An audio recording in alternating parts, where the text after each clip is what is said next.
बधाई जन्म लिहले रघुराई।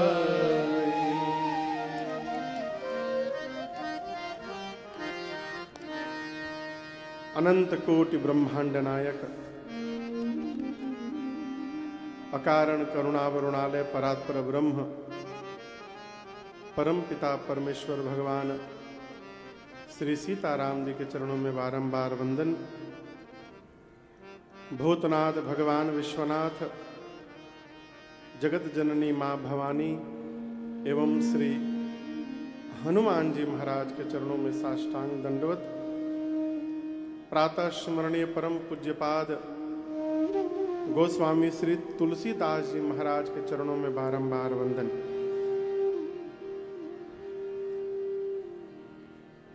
महाराष्ट्र के इस विदर्भ क्षेत्र में स्थित ये चंद्रपुर नाम का आपका नगर, जहां पर श्री लखमापुर हनुमान जी महाराज की छत्र छाया में बैठकर हम और आप श्री राम कथा सेवा समिति संस्था के तत्वावधान में आयोजित इस 9 दिवसीय श्री राम कथा महोत्सव के आज चतुर्थ सत्र में सभी लोग उपस्थित हुए हैं। कथा के मुख्य यजमान परम आदरणीय श्रीमान आमदार श्री सुधीर भाऊ मुनगंटीवार जी, साथ में श्रीमती सपनाताई मुनगंटीवार जी। द्वितीय मुख्य यजमान श्रीमती सावित्री देवी मोतीलाल जी अग्रवाल, इनके सुपुत्र श्रीमान नागेश जी अग्रवाल सपरिवार, श्री विकास जी अग्रवाल सपरिवार। आज चतुर्थ सत्र में दैनिक यजमान के रूप में श्री विवेक गजानन राव टाटीवार परिवार, श्री चंद्रशेखर महादेव जी होकम परिवार, श्री राहुल जी वर्मा परिवार, श्री जितेश भाई रायचूरा परिवार, श्री सुभाष जी देवनाथ परिवार, श्री अशोक जी सोनटके परिवार, श्रीमती फूलमती ब्रिजकिशोर स्वामी शरण पांडे परिवार, श्री उमेश जी दुबे परिवार, श्री देव जी अग्रवाल परिवार, श्री नारायण जी तोशनीवाल परिवार, श्रीमती हीरा बेन दवे परिवार, स्वर्गीय श्री मनीराम जी अग्रवाल परिवार, श्री वेद प्रकाश जी, श्री ओम प्रकाश जी, श्री सुरेश जी और श्री हनुमान प्रसाद जी अग्रवाल। इनके साथ श्रीमान श्रीपाद मुनगंटीवार जी एवं श्रद्धा मुनगंटीवार जी, इन सब ने मिलकर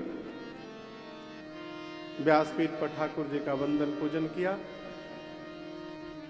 आसपास सुदूर से आए आप समस्त कथा के रसिक श्रोता बंधु माताएं बहनें, रायपुर से आए हमारे बड़े भैया श्रीमान भारतेश्वर तिवारी जी, बड़े भैया नागपुर से, हाँ, बड़े भैया देवानंद तिवारी जी, जितेंद्र जी और भी जितने कथा के श्रोतागण माताएं बहनें आसपास सुदूर से आप लोग आए हैं, आप सभी लोगों को मेरा सादर जय सिया राम।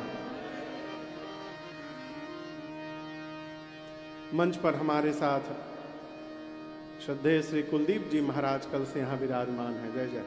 एक बार करतल ध्वनि से इनका अभिवादन।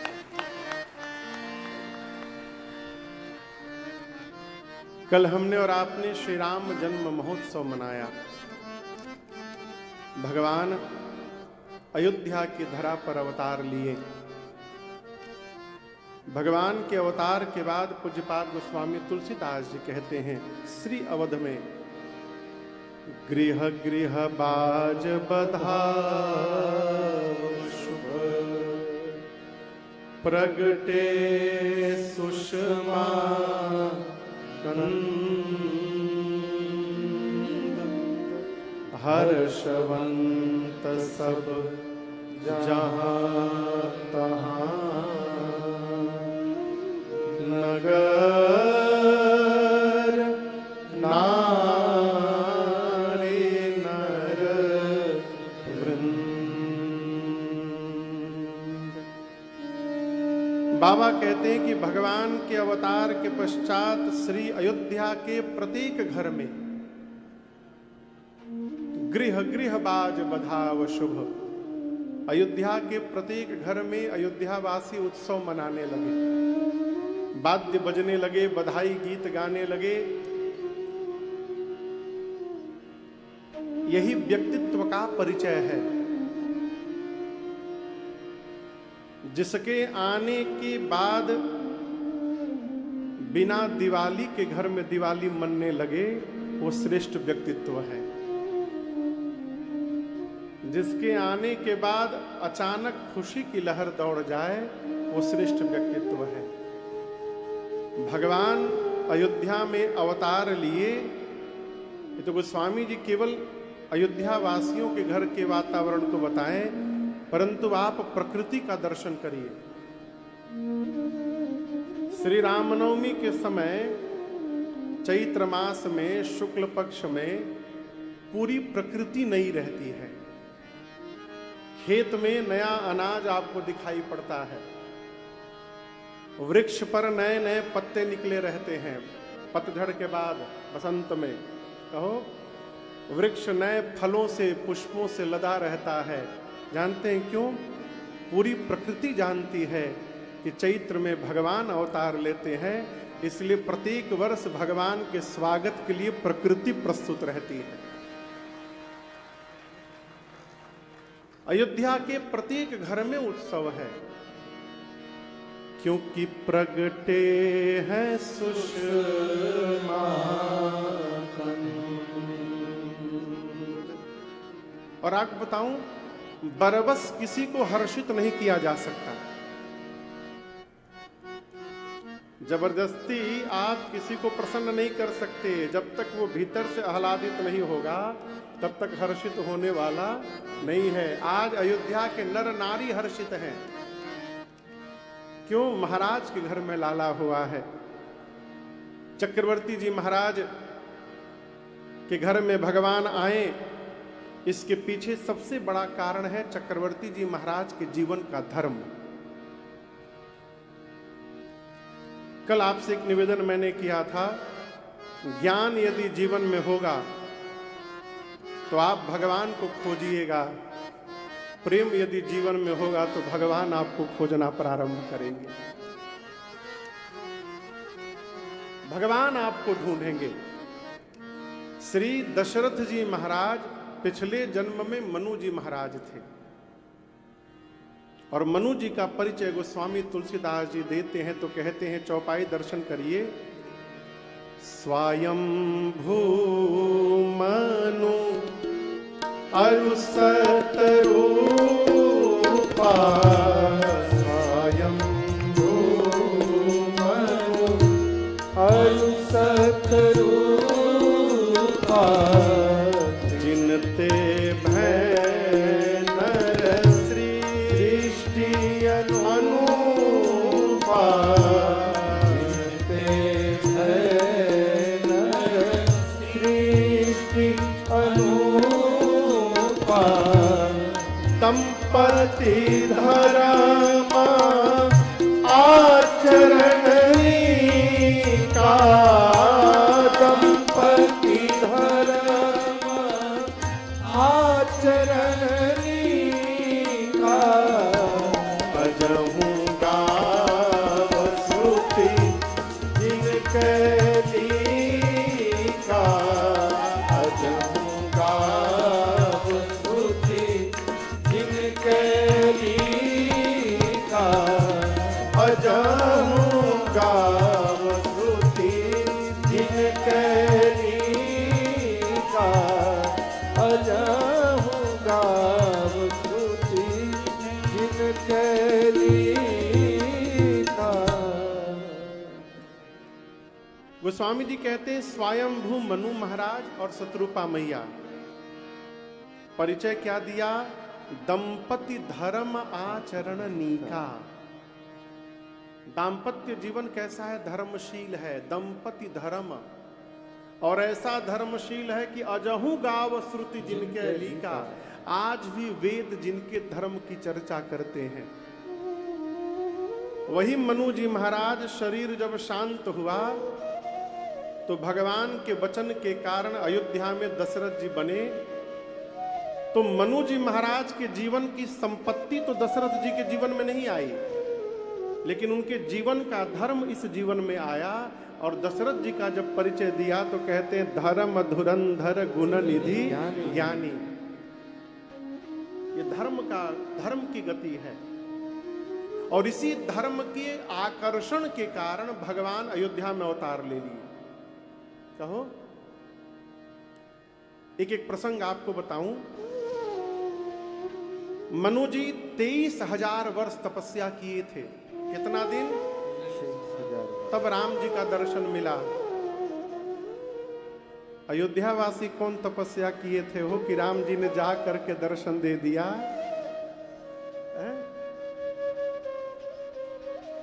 मिथिला वासियों ने कौन सी तपस्या की थी कि भगवान ने जा करके दर्शन दे दिया?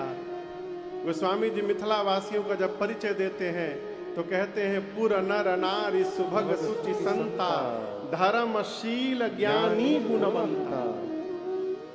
श्री मिथिला के प्रत्येक नर नारी धर्मशील हैं, और उनकी धर्मशीलता के कारण वहां मां जानकी ने अवतार लिया, भक्ति ने। और जहां भक्ति पहुंच जाए वहां भगवान को एक न एक दिन आना ही पड़ता है, इसलिए भगवान ने जाकर के दर्शन दिया। तो आज परमात्मा अयोध्या में अवतार लिए केवल चक्रवर्ती जी के धर्म के कारण, दूसरा कोई कारण नहीं है। पूरी अयोध्या आनंद महोत्सव में डूब रही है, परंतु चक्रवर्ती जी प्रसन्न तो हैं, परमानंद में हैं, लेकिन मन में कहीं ना कहीं थोड़े चिंतित हैं। चिंतित किस बात को लेकर? पूज्यपाद श्री गुरुदेव भगवान के वचनों का स्मरण करके। गुरुदेव भगवान श्री वशिष्ठ जी ने कहा था, राजन धरहु धीर होई हई सुत चारी। कितने पुत्र होंगे महाराज को? 4। अभी कितने आए हैं? बोलिए। 1। गुरुदेव भगवान के बातों को याद करके महाराज मन में चिंतित हैं। गुरुदेव ने कहा था 4 पुत्र होंगे, अभी केवल 1 ही हुए हैं, बाकी के 3 क्यों नहीं आ रहे हैं? इसलिए चिंतित हैं। तब तक दासी ने आकर कहा, महाराज कैकेय सुता सुमित्रा दो,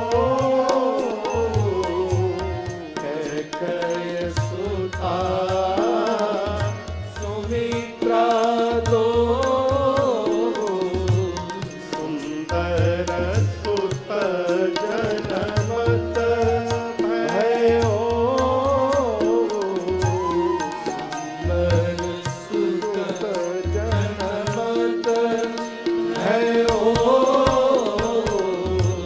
वह सुख संपत्ति समय समाजा, वह सुख संपत्ति समय समाजा, कही ना सके शारद अहिराजा,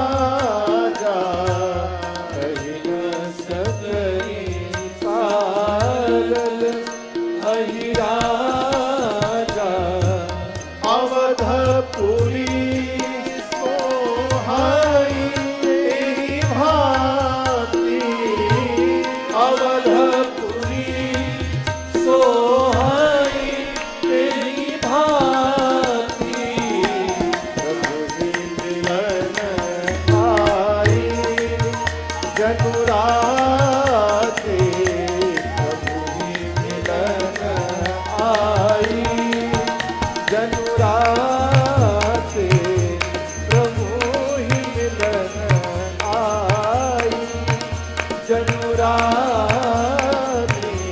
प्रभु ही मिलन आई जनुराते।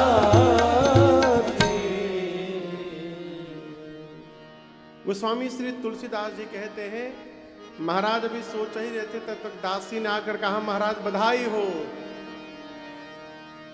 का हो? बधाई हो। तो ऐसे ही बधाई होगा। महाराज बधाई हो, बधाई हो, बधाई हो, बधाई हो, बधाई हो महाराज, बधाई हो। महाराज बोले किस बात की बधाई, जल्दी बताओ। दासी बोली ऐसे नहीं बताऊंगी। महाराज बोले कैसे बताओगे? देखिए मैं भोजपुरी गा नहीं रहा था जानबूझ के कि हाँ इकड़े बस में भोजपुरी कौन समझेगा। लेकिन हमसे लोगों ने कहा दिन में महाराज कुछ सुना दीजिए। महाराज बोले किस बात की बधाई? दासी बोले ऐसे नहीं बताऊंगी। महाराज बोले कैसे बता? दासी ने कहा महाराज बधाई हो, किस बात की? तो कौशल्या जी के बाद कैकेयी जी ने एक और सुमित्रा जी ने 2 पुत्रों को जन्म दे दिया है। बजा दीजिए, ठीक से बजा दीजिए। हाँ,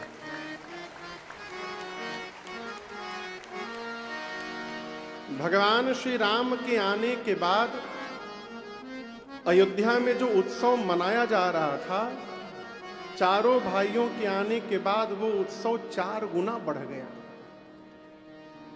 और जब 4 गुना उत्सव बढ़ा ना, तो गोस्वामी तुलसीदास जी को कहना पड़ा कि वह सुख संपत्ति समय समाज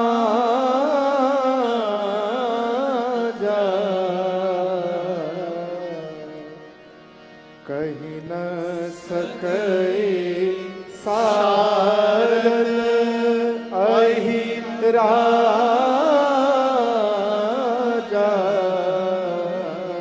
चारों भाइयों के अवतार के उपरांत श्री अवध में जो अयोध्या वासियों को सुख मिला, जो संपत्ति मिली, जो समय और समाज का दर्शन प्राप्त हुआ, इन चारों के विषय में स्वयं मां सरस्वती और शेष नारायण भी कहने में सक्षम नहीं है। अभी दिन में कोई बैठे थे बहुत सारे लोग, तो एक माता जी कहने लगी कि ऐसा अनुभव हुआ, ऐसा हुआ, वैसा हुआ। अच्छी बात हो रहा है, भगवत कृपा, परंतु मैंने निवेदन किया मैया अनुभव अनुभूति के लिए होता है, बताने के लिए नहीं होता है। जीवन में क्षण मात्र भी भगवत अनुभूति हो तो उसको बताने से बचा जाए। ये प्रचार करने के लिए नहीं है, ये छापने के लिए नहीं है, ये छुपाने के लिए है।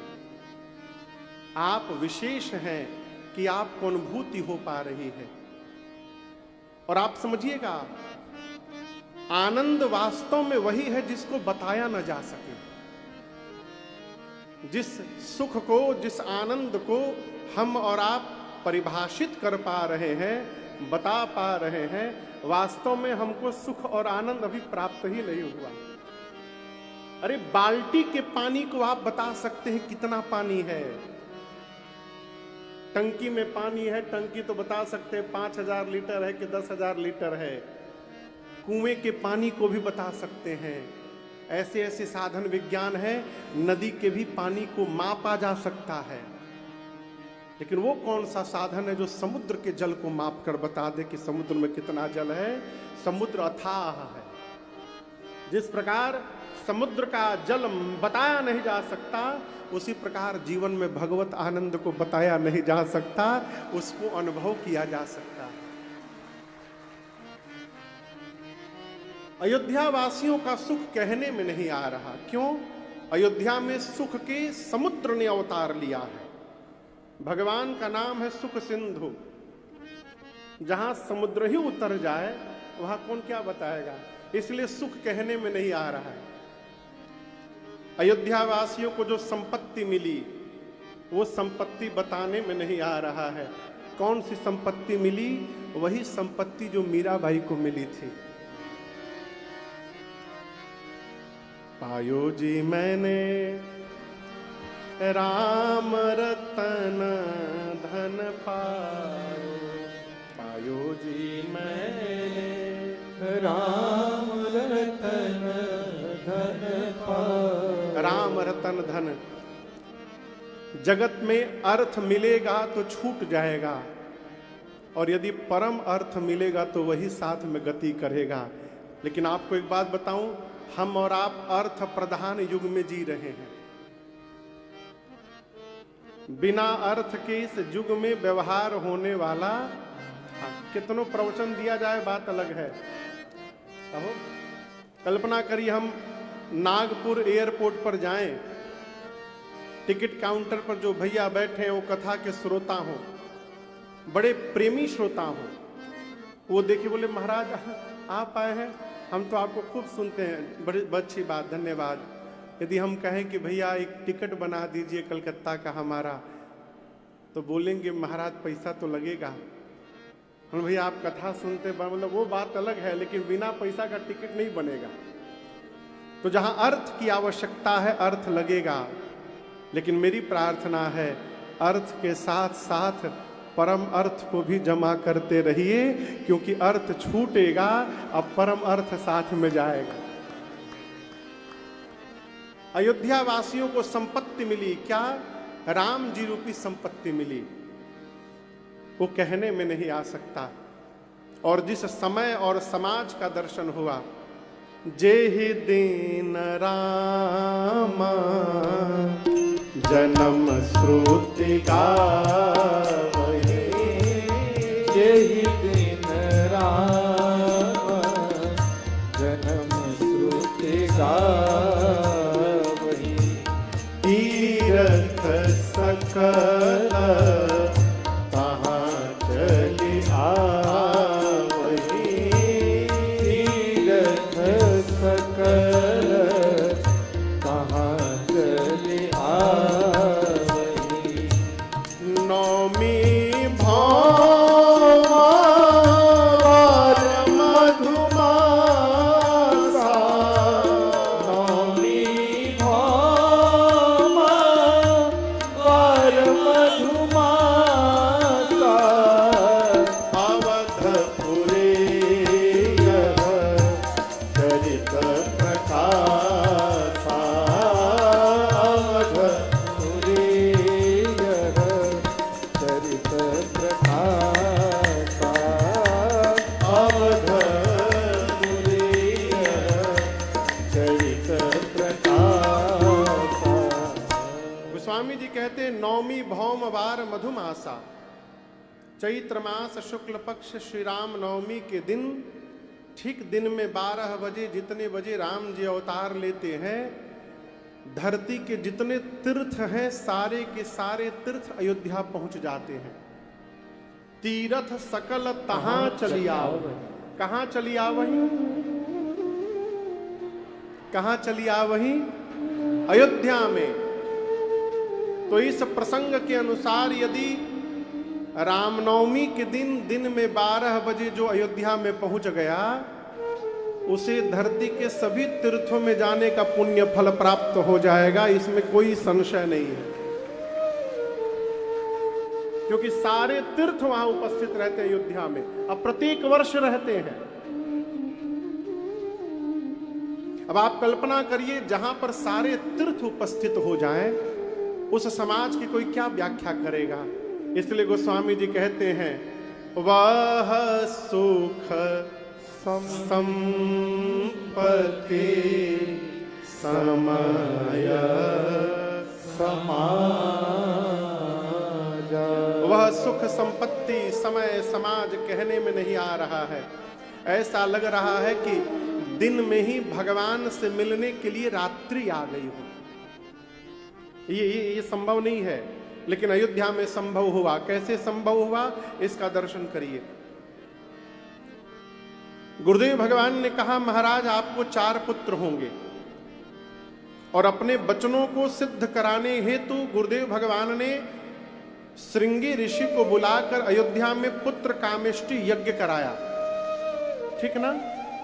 यज्ञ में स्वयं श्री गुरुदेव भगवान ने आहुति दी, दशरथ जी ने नहीं दी। भगति सहित मुनि आहुति दीन है। यज्ञ पूरा हुआ। यज्ञ के बाद अग्नि कुंड में से स्वयं साक्षात भगवान श्री अग्नि नारायण प्रसाद लेके प्रकट हुए, जिस प्रसाद को माताओं ने पाया और भगवान भाइयों के साथ अवतार लिए। अयोध्यावासी सोचने लगे, यदि उस दिन यज्ञ के बाद अग्नि देवता प्रसाद न दिए होते तो आज अयोध्या में ये सौभाग्य न उपस्थित हुआ होता। तो ये आनंद, ये उत्सव किसके कारण मनाया जा रहा है? अग्नि नारायण के कारण। तो पुरुष, अयोध्या के पुरुष सोचने लगे कि उनको धन्यवाद देना चाहिए। इसलिए जितने अयोध्या के पुरुष हैं सब अपनी अपनी घरों में हवन करने लगे, यज्ञ करके आहुति देने लगे अग्नि नारायण को। समझ रहे हैं बाबूजी? हवन करने लगे तो अयोध्या के प्रत्येक घर से धुआं निकलने लगा ऊपर आकाश में।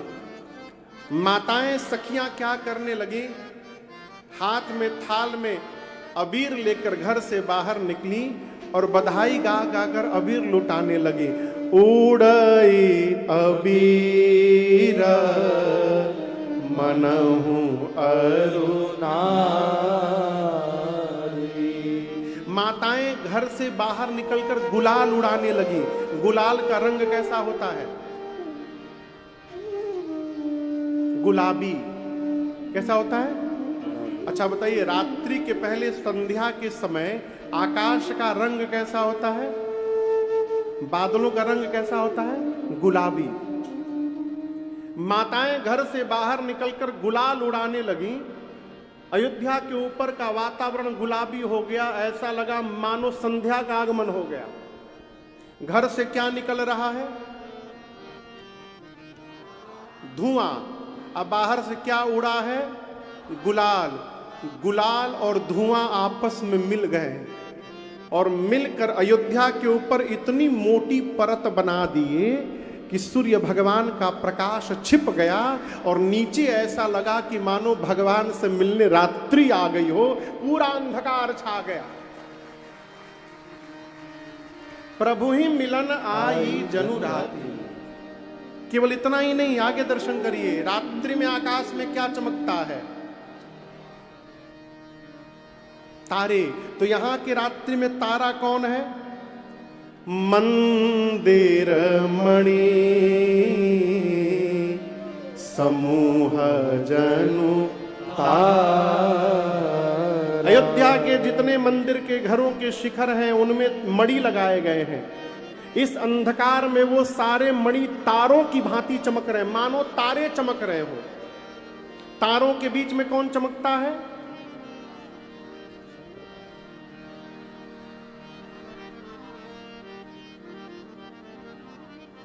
क्या बोल रहे हैं? चांद बोल रहे हैं। हाँ, चंद्रमा। चंद्रमा। हाँ, हमको कहीं से बिजली सुनाई दे रहा है, कहीं से चंद्रमा। तो ये तो मणि तो चंद्रमा हो गए, तारे हो गए। अब चंद्रमा कौन है उस अंधकार में? वो स्वामी जी कहते हैं, नृप गृह कलश सो इंदु उदार। इंदु यानी चंद्रमा। चंद्रमा का नाम है इंदु। दशरथ जी के महल में जो ऊपर शिखर पर सोने का कलश लगा हुआ है, उस रात्रि में वो चंद्रमा की भांति चमक रहा है। शाम के समय पक्षी गुनगुन चहचहाते हैं। यहां चहचहाते हैं चंद्रपुर में, शाम को चहचहाते हैं।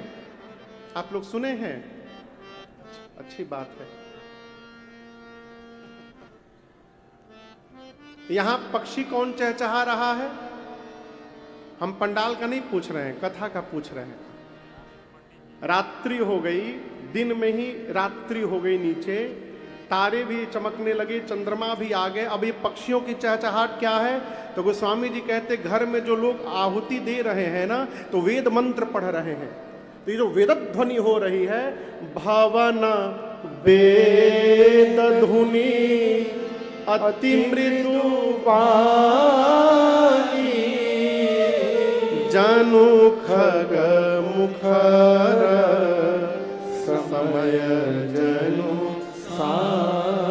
ऐसा लगता है कि सायंकाल आने के बाद जैसे पक्षी चहचहाने लगते हैं, उसी प्रकार ये विद्युत ध्वनि गूंज रही है। सूर्य नारायण अयोध्या के ऊपर खड़े हैं, क्योंकि उनके ही वंश में राम जी ने अवतार लिया है। हमारे आपके काम में कल छुट्टी होगी, कल रविवार है, लेकिन सूर्य नारायण के काम में कोई छुट्टी है नहीं, उनको निरंतर चलना है। सोचे सूर्य नारायण की यदि आगे चला जाऊंगा तो घर का उत्सव पीछे चला जाएगा, फिर मन में रह जाएगा न जाने और का हुआ होगा आने के बाद। हम मुनगंटीवार जी हैं, यदि मान लीजिए किसी काम से आपको कल बाहर जाना पड़ जाए, ऐसे भगवान न करे कोई काम आवे, लेकिन यदि आपको जाना पड़ जाए तो वहां जाने के बाद शरीर वहां रहेगा, मन आपका पंडाल में ही लगा रहेगा। सूर्य भगवान सोचे आगे चला जाऊंगा तो मन में टीस रहेगी, न जाने मेरे बाद क्या क्या हुआ होगा। थोड़ी देर यदि रुक करके उत्सव देख लूंगा तो कुछ बिगड़ने वाला नहीं है, चलना तो निरंतर है जीवन में। भगवान सूर्य अयोध्या के ऊपर रुक कर खड़े होकर उत्सव देखने लगे।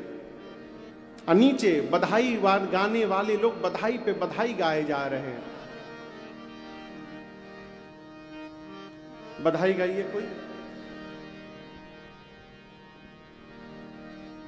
गाइए।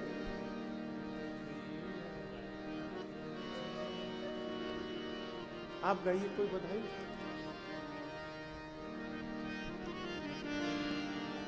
सब हम ही गाएं।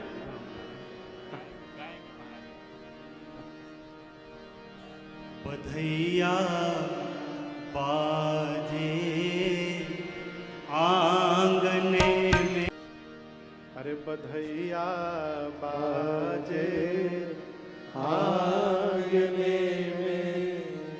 अच्छा आप बताइए, आनंद आ रहा है तो सूर्य नारायण को कितना आ रहा होगा। सुधीर भाऊ जी, भगवान सूर्य एक बधाई गीत सुने, सोचे एक और सुन लेता हूं, दूसरा सुने, 3 सुने, 4 सुने, 10 सुने, 20 गीत सुन चुके। फिर सोचे कि आगे चला जाऊंगा तो मन में बना रहेगा, न जाने पिछवा और का हुआ होगा। तो निर्णय किए कि एक बार फुल एंड फाइनल बंद हो जाए फिर आगे बढ़ेंगे। कितना गाएंगे, तब से तो गा ही रहे हैं लोग। अब एक बार पूरा बधाई बंद हो जाए सरकार, फिर आगे बढ़ेंगे। बधाई गाने वाले का सोच रहे हैं, रात हो तो बंद किया जाए। रात्रि कब होगी बोलिए। जब वो जाएंगे। वो जाएंगे कब? जब ये बंद होगा। ये बंद कब होगा? जब रात होगी। रात कब होगी? जब वो जाएंगे। वो जाएंगे कब? जब बंद होगा। बंद कब होगा? जब रात होगी। गोस्वामी जी कहते हैं इसी चक्कर में राम जी के अवतार के बाद श्री अयोध्या में 1 महीने तक दिन ही दिन बना रह गया। कितने दिन? 1 मास तक सूर्य नारायण अयोध्या के ऊपर खड़े रह गए, रात्रि आई ही नहीं नीचे। लिखा है यहां पर, मास दिवस कर दिवस भा, यह मर्म न जाने को। रथ समेत रवि हाके, कहिए अब निशा कवन विधि हो। 1 मास तक भगवान श्री सूर्य नारायण श्री अवध के ऊपर स्तब्ध होकर खड़े रह गए। पता नहीं चला हो 1 महीना कब निकल गया है। अयोध्या में राम जी आए, 1 महीने तक दिन ही दिन बना रहा। राम जी यदि जीवन में आ जाएं तो पूरे जीवन में प्रकाश बना रहेगा। 1 महीने बाद भगवान श्री सूर्य नारायण दिन मानी चले करत गुण गाना, दिन मानी चले करत गुण गाना, यहाँ रहस्य का नहीं जाना, यह रहस्य का नहीं जाना, देखी महोत्सव सुर मुनि नागा, देखी महोत्सव सुर मुनि नागा, चले भवन परनत निज भागा, चले भवन परनत निज भागा, और कहूँ निज चोरी, और कहूँ निज चोरी, सुनु गिरिजाति दृढ़मति तोरी, सुनु गिरिजायते दृढ़मति तोरी, सुनु गिरिजाति दृढ़मति तोरी। सूर्य नारायण 1 महीने तक गुणगान करके आगे चले। तीनों लोक से लोग उत्सव देखने आए थे। देखिए महोत्सव सुर मुनि नागा, सब अपने अपने भाग्य की प्रशंसा करते अपने अपने लोक वापस गए। कैलाश में विराजमान भगवान शंकर मां भवानी से कहते हैं, देवी अब मैं आपको अपनी एक चोरी की कथा सुनाता हूं। मां ने कहा, आपने कौन सी चोरी कर ली प्रभु? बाबा ने कहा, देवी जब श्री राम जी अवतार लिए थे अयोध्या में, तो आपको बिना बताए मैं भी दर्शन करने अयोध्या चला गया था। मां बोली, अकेले अकेले चले गए? बाबा बोले, अकेले नहीं गया था, किसी के साथ में गया था। मां पूछी, किसके साथ गए थे? बाबा ने कहा, कागभूषुंडी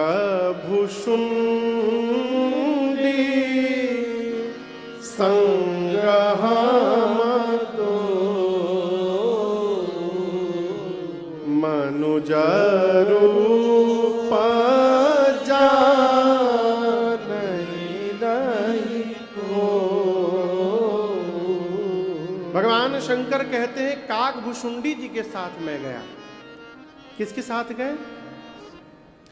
अब आप दर्शन करिए, मेल का दर्शन करिए। कागभूषुंडी जी कौवा हैं, भगवान शंकर महादेव हैं। महादेव कौवे के साथ घूम रहे हैं। उचित लग रहा है क्या? पूछ रहा हूं आप लोगों से, ये उचित लग रहा है? बोलिए। लेकिन बिल्कुल उचित है। शंकर भगवान कागभूषुंडी जी के साथ इसलिए जा रहे हैं कि दोनों का चित्त और चरित्र एक जैसा है, दोनों के भगवान एक हैं, दोनों के इष्ट एक हैं। भगवान शंकर और कागभूषुंडी जी के इष्ट हैं राम जी, और राम जी में भी बड़के वाले राम जी नहीं है, छुटके वाले राम जी हैं। वहां जो राम जी आपको दिखाई दे रहे हैं चित्रपट में आज, वो राम जी इष्ट हैं। इष्ट देव मम बालक रामा, शोभा बपुस कोटि शतकामा। कागभूषुंडी जी कहते हैं, शंकर जी कहते हैं, बंदौ बाल रूप सोई रामो, सब सिद्धि सुलभ जपत दिसु। इसलिए दोनों एक साथ गए। कहते हैं भगवान शंकर, देवी कागभूषुंडी जी के साथ मैं गया, मनुष्य बनकर हम लोग गए। और आपको बताऊं, जैसे हम लोग अयोध्या के सीमा में प्रवेश किए, कहां प्रवेश किए? अयोध्या की सीमा में क्या हुआ? परमानंद प्रेम सुख फूले बीथी न फिरही मगन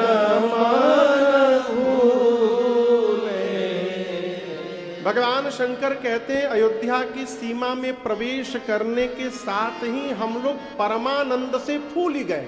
किससे फूल ही गए? अब फूलने के बाद दिशा का बोध समाप्त हो जाता है। मैं आपको उदाहरण दे रहा हूं, यहां बैलून लगा हुआ, बैलून दिख रहे हैं ना? किसी बलून के हवा को निकाल कर केवल बलून को यहां ऊपर से छोड़ दीजिए नीचे, वो कहां गिरेगा बलून? बोलिए। उसमें हवा निकाल करके बोल रहा हूं, बलून में से हवा निकाल के गिरा दीजिए, कहां गिरेगा? ठीक नीचे गिरेगा। और जब उसमें हवा भर कर उसको फुला कर छोड़िए तो कहां गिरेगा? किसी को नहीं पता, बलून को भी नहीं पता, कभी उधर जाएगा कभी इधर जाएगा। उसी प्रकार जब हृदय परमानंद से भर जाता है, भगवत के आनंद से, भगवान के सुख से फूल जाता है, तो जीव की गति भी समाप्त हो जाती है। कभी इधर झूमता है कभी उधर झूमता है। शंकर भगवान कहते बीथी न फिरही। अयोध्या की गलियों में हम लोग भूल जैसे मानो भटक गए हो, भटक कर इधर उधर घूम रहे हैं। वास्तव में जो भगवत कथा का रसिक श्रोता है वो पंडाल में आएगा तो कुर्सी नहीं खोजेगा, उसको जहां जगह मिलेगा वहीं बैठ जाएगा नीचे। कई लोग तो इससे, भाई आप लोग को नहीं बोल रहा हूं मैं, कोई अपने ऊपर कोई नहीं ले लेगा। कई लोग तो सोफा के लिए ही आते हैं कि पंडाल के लोग जाने हम वीआईपी हैं, बार बार कैमरा में फोटो भी खींचा जाएगा। आप लोग को नहीं बोल रहा हूं, अपने ऊपर ना लीजिएगा, अपने ऊपर कोई ना ले लेगा, इसलिए मैं क्षमा चाहता हूं, आपको नहीं बोल रहा हूं। वैसे सामान्य मैंने बात कह दी। जब वास्तव में जो श्रोता है ना, कई बार तो ऐसे भी लोग मिलते हैं कि पीछे खड़े खड़े सुन के चले जाते हैं, 4-4 घंटा खड़े रहते हैं, बैठने के लिए जगह नहीं है तो कहीं मिल गया खड़े, वहीं खड़े होकर कथा सुन के चले जाते हैं। शंकर भगवान बोले देवी हम लोग वेश बदल कर गए थे मनुष्य बनकर राम जी का दर्शन करने, दर्शन मिला। और एक बात बताऊं, उस समय मैंने एक बड़ा अद्भुत दृश्य देखा। मां ने पूछा क्या देखा नाथ? शंकर भगवान बोले उस समय दशरथ जी के पास जो भी आया और उसने महाराज से जो मांगा, महाराज ने ना नहीं बोला, उसको वही दे दिया। गज रथ तुरग हेम गो हीरा। हाथी दिया, रथ दिया, घोड़ा दिया, गज रथ तुरग हेम सोना दिया, गो यानी गौ दिया, हीरा दिया। और किसी ने आकर कहा महाराज हमको कपड़ा चाहिए, तो दीन्हेन्द्र नाना विधि चीरा। चीरा यानी वस्त्र, नाना प्रकार से महाराज ने वस्त्र दिया। देते समय यह न देखिए कि सामने वाला कितना देने लायक है, देते समय ये देखिए कि भगवान ने हमको कितना देने लायक बना करके भेजा है? किसी को कोई सामान दीजिए ना तो देने के बाद भूल जाइए। कई लोग देने के बाद पूछते हैं हम आपको दिए थे मेरा वाला कुर्ता पहने नहीं आप? मेरा वाला कुर्ता महाराज नहीं पहने। अरे जब तक अब तक आप पकड़ के बैठे हुए तो हम कैसे पहन लेंगे? आप दिए कि आप तो पकड़े हुए हैं, मेरा वाला दे करके भूल जाइए। आपने दिया, उसका लाभ आपको मिलेगा, सामने वाला उपयोग करे चाहे ना करे। देते समय ऐसा देना चाहिए ना, क्वांटिटी पर ध्यान मत दीजिए। क्वालिटी पर ध्यान दीजिए। 1000 कंबल जाड़े में दान कर रहे हैं। कंबल ऐसा कि भगवान ने मालिक है। रात में यदि कोई ओढ़ के सो गया तो सवेरे सीते राम हो जाए। ऐसा ना करिए, एक ही कंबल दीजिए, लेकिन ऐसा दीजिए ना कि ओढ़ने वाला जब जब उसका प्रयोग करे उसके एक एक रोम से आपके लिए आशीर्वाद निकलता रहे। ये देने का लाभ है। गोस्वामी जी कहते महाराज ने ऐसे दिया है लोगों को कि मांगने वाले संतुष्ट हो गए। मन संतोषे सबनि कै, जहां तहां दे आशीष, सकल तनय चिर जीवहु, तुलसीदास के ईश। मांगने वाले संतुष्ट हुए, भीतर से मांग करके लाएं, बाहर आकर दोनों हाथ उठाकर आशीर्वाद देते हैं। हे चक्रवर्ती जी, आपने बहुत दिया, हम आपको आशीर्वाद देते हैं, आपके चारों पुत्र चिरंजीवी हो जाएं, हम आपको ऐसा आशीर्वाद देते हैं। महाराज ने जाचकों को अजाचक बना दिया हो, इतना दे दिया कि उनको जीवन में कभी मांगना ना पड़े। और एक बात बताऊं, बड़ा अद्भुत दृश्य। गोस्वामी जी कहते जिन पावा राखा नहीं ताऊ। भारतेश्वर भैया, महल में जाके मांग के ला रहे हैं लोग, महल के बाहर आए और कोई दूसरा यदि उनसे मांग दिया तो वो उसको लुटा दिए। इधर से मांग रहे हैं, इधर आके लुटा रहे हैं। क्यों? जीवन में जो आनंद लूटने में नहीं आता वो आनंद लुटाने में आता है। इसलिए गोस्वामी जी कहते हैं सर्वस्व दान दीन सबका हो। अयोध्या वासियों ने कितना दान दिया? सर्वस्व दान कर दिया। सर्वस्व दान, एक दो लोगों ने नहीं, दीन सबका हो। और जिसको मिला, जिन पावा राखा नहीं ताऊ, जो पाया वो भी अपने पास नहीं रखा, वो भी जाकर लुटा रहा। यही लुटाने और लूटने का कार्यक्रम चल रहा है। बाबा कहते हैं कछुक दिवस बीते एहि भांति, कछुक दिवस बीते एहि भांति, जात न जानिया दिन अरु राते, जात न जानिया दिन अरु राते, नाम करण कर अवसर जानी, नाम करण कर अवसर जानी, भूप बोले पढ़े मुनि ज्ञानी, भूप बोले पढ़े मुनि ज्ञानी, भूप बोले। मांगने वाले आते गए, महाराज देते गए। कुछ समय बीता और नामकरण संस्कार का समय आया। जीवन के 16 संस्कारों में एक संस्कार है नामकरण संस्कार। शुभ मुहूर्त विचार करके श्रेष्ठ ब्राह्मण को बुलाकर घर में भगवत कथा श्रवण करके हवन आदि करके और घर के किसी श्रेष्ठ के मुख से बच्चों का नाम रखना चाहिए। लेकिन ये संस्कार अब जन्म के पहले ही हो जाते हैं।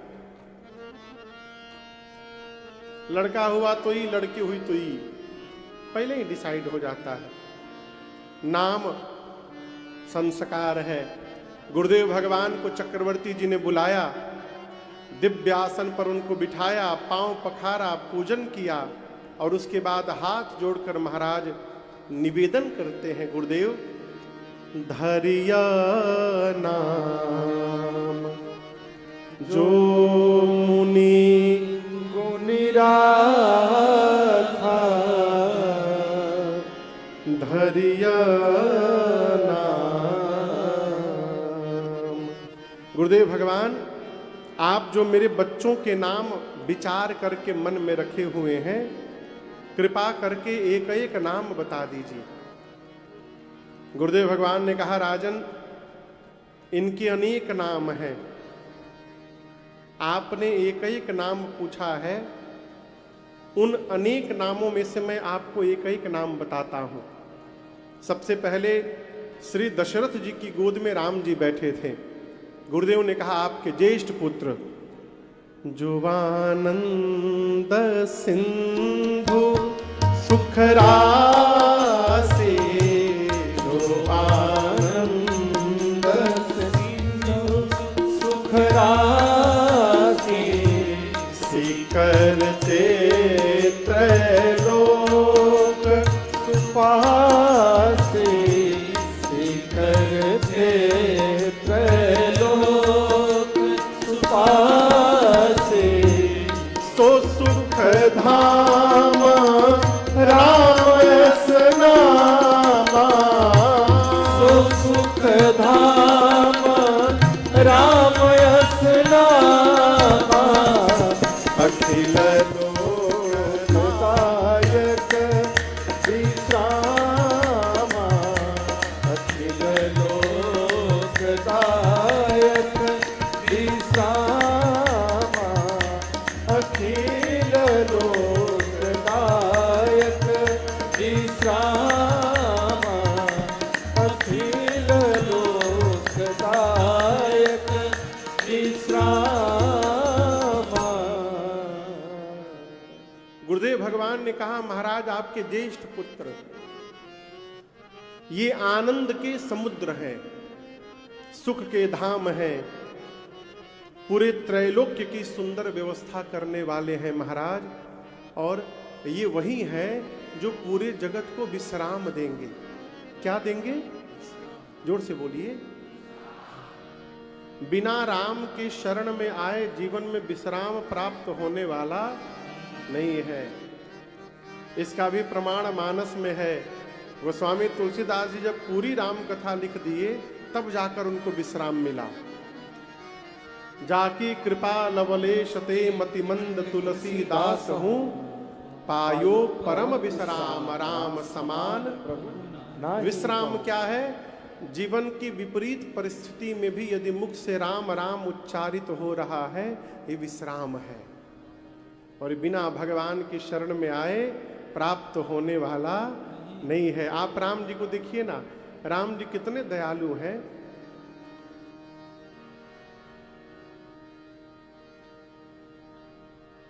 जो मनुष्य जीवन में कभी राम राम नहीं बोलता, उसकी भी अंतिम यात्रा में राम जी उसके साथ रहते हैं। राम नाम सत्य है, राम नाम सत्य है। राम जी जैसा प्रेम का निर्वाह करने वाला इस धरती पर कोई नहीं है। जानत प्रीति रीति रघुराई। कहो, आपको बताऊं, निषाद राजगुह को जानते हैं आप लोग? उनका नाम था गुह। बाबू राम जी से 5 साल बड़े थे निषाद जी, गुह जी। कितने साल? 5 साल। जब राम जी का जन्म हुआ उस समय उनकी उम्र कितनी होगी गुह की? 5 साल। सिंगवेरपुर में रहते थे अपने पिता के साथ। सुने अयोध्या के महाराज के घर में लाला हुआ है। गुह अपने पिता से बोले, पिताजी ले चलिए ना अयोध्या, मैं उनके साथ खेलूंगा। उनके पिता बोले, अभी तो छोटे हैं वो, अपनी माँ की गोद में रहते हैं, चलते भी नहीं हैं, कैसे खेलोगे? और गुह के मन में तभी से था कि वो मेरे मित्र हैं, मैं उनके साथ खेलूंगा। राम जी जब पढ़ कर आए ना गुरुकुल से, उस समय राम जी की उम्र 12 वर्ष की थी। 12 वर्ष में ही राम जी ने वेद पुराण सब कंठस्थ कर लिया है। तो जब चारों भाई गुरुकुल से पढ़ करके आए तो उत्सव शोभा यात्रा निकाली गई कि पढ़ करके बच्चे आ रहे हैं गुरुकुल से, तो उनका स्वागत किया जाएगा, शोभा यात्रा रहेगी, पूरी अयोध्या सजाई गई। सूचना चारों तरफ फैल गई कि चारों राजकुमार पढ़ करके आ रहे हैं। अयोध्या सजी, शोभा यात्रा झांक के निकलेगी। तो राम जी की उम्र 12 वर्ष की थी, तो गुह की कितनी होगी? 17 वर्ष की। गुह के मन में हो गया कि मैं भी जाऊंगा उस यात्रा में उनको देखने के लिए, अपने सखा को। तो खाली हाथ जाऊंगा तो अच्छा तो लगेगा नहीं, तो वो राम जी के लिए उपहार बनाए। क्या बनाए? अब वो गुह कोल भील उनके पास अर्थ है नहीं, उपहार क्या बनाएंगे? तो बांस से एक तरकस बनाए जिसमें बाण रखा जाता है, बांस का तरकस, और 4-5 बाण बनाए मारने वाले, और एक सुंदर बांस की डलिया को रंगों से रंग कर उसी में ये तरकस और बाण रख करके और सिर पर लाद करके और जाकर जहां से शोभा यात्रा निकलनी उस भीड़ में खड़े हो गए। गुह खड़े हैं ऐसे लेके डलिया। राम जी चारों भाई पढ़ करके यात्रा चली है, विशाल शोभा यात्रा। हजारों लोग वाद्य बजा रहे हैं, गीत गा रहे हैं, हाथी घोड़े झूम रहे हैं, लोग पुष्प की वर्षा कर रहे हैं, भीड़ है, सुरक्षा गण खड़े हैं।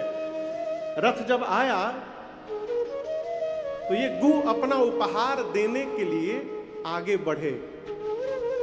भीड़ को काट कर आगे बढ़े तो वहां पर जो सिपाही थे लगे इन पर लाठी मार चलाने, भाई कहीं कुछ घटना ना घट जाए, इनको मारने लगे सब। उसमें भी आगे बढ़ते रहे। रघुनाथ जी की दृष्टि पड़ गई हो। राम जी बोले कोई उसमें मारेगा नहीं, उससे मेरे पास लाया जाए। अब जब भगवान ने बोल दिए पास लाने के लिए तो कौन मारे। उनको लेकर के लाया गया। राम जी ने उनको रथ पर उठा लिया, उन्होंने भगवान को उपहार दिया।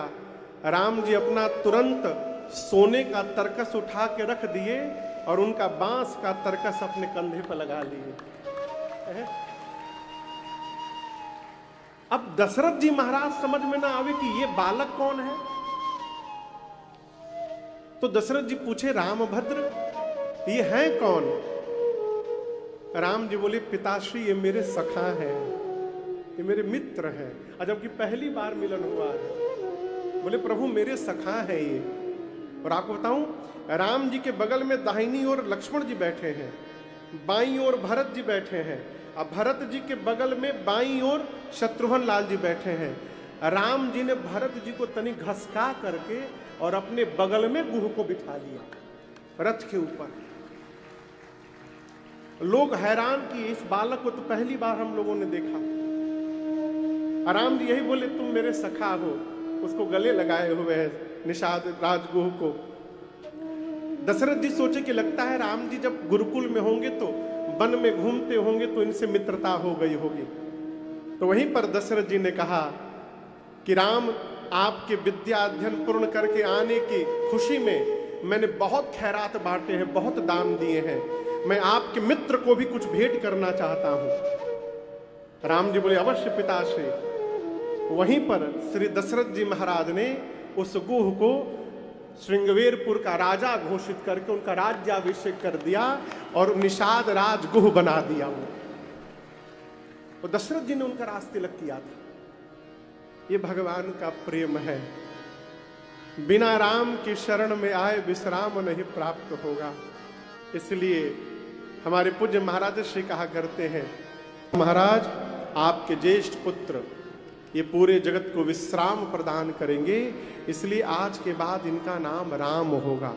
पूरी सभा एक स्वर में बोली, बोलिए राम लला सरकार की जय। अब राम जी के बाद मां कौशल्या जी की गोद में भरत लाल जी विराजमान थे। गुरुदेव ने कहा आपके दूसरे पुत्र विश्व भरण पोषण कर जो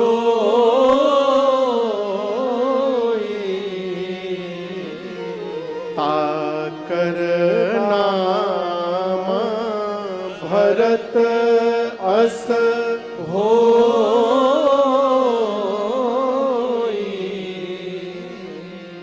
गुरुदेव भगवान ने कहा महाराज आपके दूसरे पुत्र ये पूरे विश्व का भरण पोषण करेंगे। भरण पोषण का अर्थ भोजन नहीं कराएंगे, भोजन से शरीर तृप्त होता है, परंतु आत्मा तृप्त करने के लिए भगवत प्रेम चाहिए। बिना भगवत प्रेम के आत्मा तृप्त होने वाली नहीं है। और भरत जी राम जी के प्रेम की साक्षात मूर्ति है। आप मानस जी को पढ़िएगा, बार बार यही कहा गया कि राम प्रेम ही भरत जी के रूप में अवतार लिया। तुम तो भरत मोर मत एहू धरेऊ देह जनु राम सनेहू, भरद्वाज जी ने कहा। तो भरत जी राम जी की प्रेम की मूर्ति हैं। भरत जी में राम प्रेम भरा हुआ है। गुरुदेव भगवान कहना चाहते हैं, जो भी भरत जी के पास आएगा, भरत जी उसकी आत्मा को राम प्रेम से भरते रहेंगे। जो सबको राम प्रेम से भर दे उसका नाम भरत होगा। जैसे गुरुदेव ने नामकरण किया, पूरी सभा बोली, बोलिए भरतलाल सरकार की जय। अब भरत जी के बाद क्रम में तो लक्ष्मण भी आते हैं, परंतु यहां उनसे पहले शत्रुघ्न जी विराजमान थे मां कैकेयी की गोद में। गुरुदेव ने कहा कि आपके सबसे छोटे कुमार, महाराज, इनका नाम जो याद करेगा ना, उसके शत्रु समाप्त हो जाएंगे। भरत जी के नाम से शत्रु कैसे समाप्त हो जाएंगे? संभवतः पहले दिन की कथा में मैंने आपसे निवेदन किया, हमारे सबसे बड़े 6 शत्रु हैं। 6 कितने? कौन कौन नाम याद है? काम, क्रोध, मद, मोह, लोभ और मत्सर। शत्रुघ्न भैया के जीवन में ये कोई नहीं है, इनमें से एक भी नहीं है। जानते हैं क्यों? शत्रुघ्न जी भगवान के दास नहीं है, शत्रुघ्न जी भगवान के दास के दास है। राम जी के दास है भरत जी, और भरत जी के दास है शत्रुघ्न जी, दासानुदास। जीव जब दास भाव में आ जाए ना, तो फिर उसकी कोई इच्छाएं नहीं रहती, वो पूर्ण रूप से अपने स्वामी पर निर्भर हो जाता है। आप कल्पना करिए, छोटा सा बच्चा 1 महीने का, 1 महीने के बच्चे की कोई इच्छा होती है? कोई इच्छा नहीं होती। क्या पहनना है, नहीं पहनना, कौन से साबुन से नहाना है, कौन सा तेल लगाना है, कब दूध पीना, उसकी अपनी कोई इच्छा नहीं है। वो पूर्ण रूप से मां पर निर्भर हो जाता है। तो मां अपना भले भूल जाए, उस बच्चे का नहीं भूलती, उसका पूरा देखभाल करती है। तो जो जीव दास भाव में आ जाए, उसकी भी स्थिति छोटे बच्चे की हो जाती है। और जब कोई इच्छा ही नहीं रहेगी, तो ये काम क्रोध जन्म ही नहीं लेंगे। इसलिए गुरुदेव भगवान ने कहा, जो इनके नाम का स्मरण करेगा उसके शत्रु समाप्त हो जाएंगे। इसलिए आज के बाद इनका नाम शत्रुघ्न होगा। पूरी सभा बोली, बोलिए शत्रुघ्न लाल सरकार की जय। अब उनके बाद सबसे अंत में मां सुमित्रा की गोद में लक्ष्मण भैया विराजमान थे। गुरुदेव ने कहा, आपके तीसरे कुमार लक्ष्मण धाम राम प्रिय, सकल जगत आधार, गुरु वशिष्ठ तेहि राखा, लक्ष्मण नाम। गुरुदेव भगवान ने कहा, आपके तीसरे कुमार, जितने शुभ लक्षण हैं उनके धाम हैं, राम जी के प्रिय हैं, ये शेष अवतार है महाराज। इन्होंने ही पृथ्वी को सिर पर धारण किया है।